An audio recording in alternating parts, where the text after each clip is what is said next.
उज्ज्वला तिडेंचा अजित पवारांच्या राष्ट्रवादीमध्ये प्रवेश। सोलापुरातील वडाळा या ठिकाणी पक्षप्रवेश संपन्न। अनगर नगरपंचायत निवडणुकीच्या निमित्ताने थिटे होत्या चर्चेत।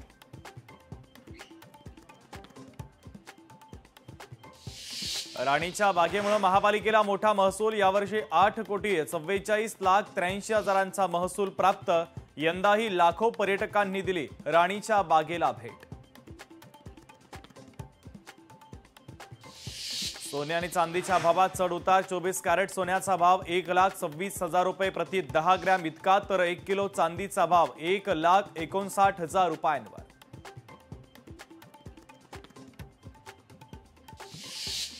कोल्हापूरच्या शिरोळमधील तेरवाड बंधाऱ्याची दुरुस्ती निकृष्ट। स्वाभिमानी युवा आघाडी आक्रमक। दुरुस्तीसाठी शासनाने 70 लाख रुपयांची दिली होती मंजुरी।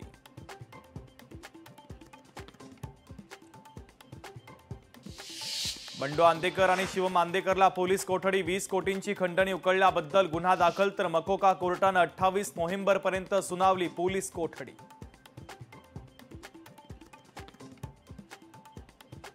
आंदेकर टोळीवर आणखीन एक गुन्हा दाखल। पुण्यातील फरासखाना पोलीस स्टेशनमध्ये गुन्हा दाखल, तर बंडू आंदेकर आणि कृष्णा आंदेकरसह 11 जणांच्या विरोधात गुन्हा।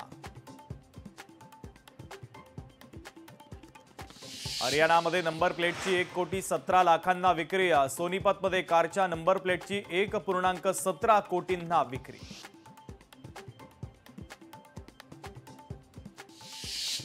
महाराष्ट्रासह 10 राज्यांमध्ये 15 ठिकाणी ईडीची छापेमारी। मेडिकल कॉलेजच्या चौकशी प्रकरणात करण्यात आली कारवाई।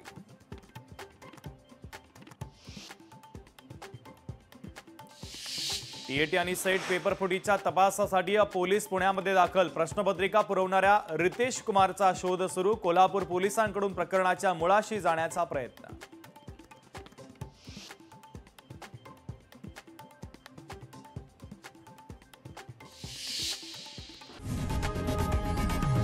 लोकशाही मराठी ऐका, पहा, जागरूक रहा।